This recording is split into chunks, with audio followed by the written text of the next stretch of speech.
Hello everyone and welcome back to Soul Stained Ink. My name is Beth and today we're going to be discussing just a few of my favorite nonfiction books.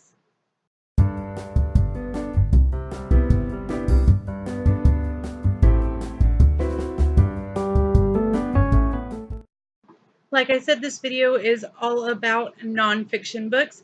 I have, looks like 6 here. The first 2 are going to be suitable for ages about 10 and up. The rest of them are more adult nonfiction.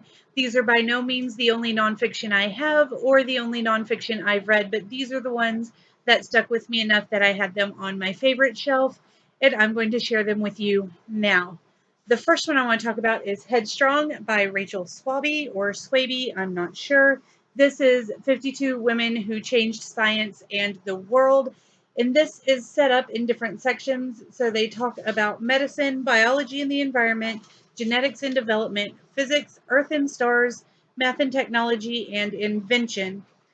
And we've got women like in physics, Lise Meitner and Marguerite Perret. In Earth and Stars, we've got Marie Thorpe and Sally Ride. And, invention, Ruth Benedito. We've also got Mary Anning and Alice Hamilton in biology and environment. And the list goes on. And each of these stories is about 2 or 3 pages long. And they really encompass who the woman was. You get a feel for who that woman was, who she loved, what she loved, and why she was doing what she was doing. And you also find out what she has contributed. A lot of these stories really touched me and made me feel like I was better connected to the world around me and the technology and science around me because of reading it. And I highly, highly recommend that you get yourself a copy. The other read suitable for younger readers is The Journey That Saved Curious George. This is the true wartime escape of Margaret and H.A. Ray by Louise Borden and illustrated by Alan Drummond. And this is the story of Margaret and H.A. Ray, kind of where they came from in Germany, how they were living in Brazil, and then kind of how they met, fell in love, got married, and were living in Paris when World War II was going on and how they had to escape from Paris. And one of the only manuscripts they took with them was the first manuscript for Curious George. It's a really kind of a beautiful, lovely, and also harrowing tale. So it's really sweet and really well done in that book. And I think you would enjoy it, especially if you love Curious George. Like I said, the final 4 are not really suitable for younger readers. I would suggest high school, like junior, senior in high school or above, maybe even college and above. So first we have Be Different by John Elder Robinson. This is by a man who was diagnosed as having Asperger's when he was in his 40s. And this is a look back, kind of a memoir of when he was younger. We get snippets of childhood, young adulthood, and manhood before he found out what Asperger's was and started learning about it. And now he is an expert on the subject. But this is a look at before, when he wasn't sure why he was different or why other people didn't listen to him because he knew he was right.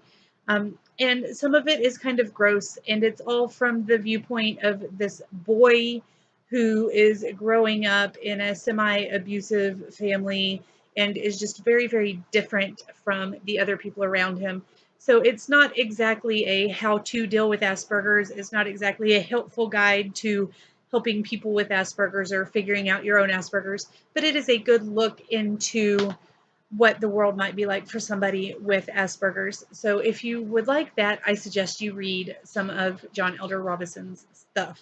And then finally, the last 3 are all these graphic novels. I have Einstein, Freud, and whoop, hit myself in the face, or otherwise known as Marx. These are all by Corinne Mayer and Anne Simon, and these are graphic novels, except they are graphic biographies about each of these men. So they are published by Nobrow, and they were originally published in French and just got published within the last couple of years in English. They're hilarious. are well illustrated, and I really enjoyed them. However, there is some nudity and some cursing because they're biographies of Karl Marx, Sigmund Freud, and Albert Einstein. So you can guess how that goes over. And that is all of the nonfiction recommendations I have for you today. If you've got any for me, or if you have a review on any nonfiction books that you want to share with us, please link it up down below, whether it be video, blog, whatever. We would love to look at it. And please do not hesitate to give me a big thumbs up or subscribe if you are new. We'll see you again very soon. Bye.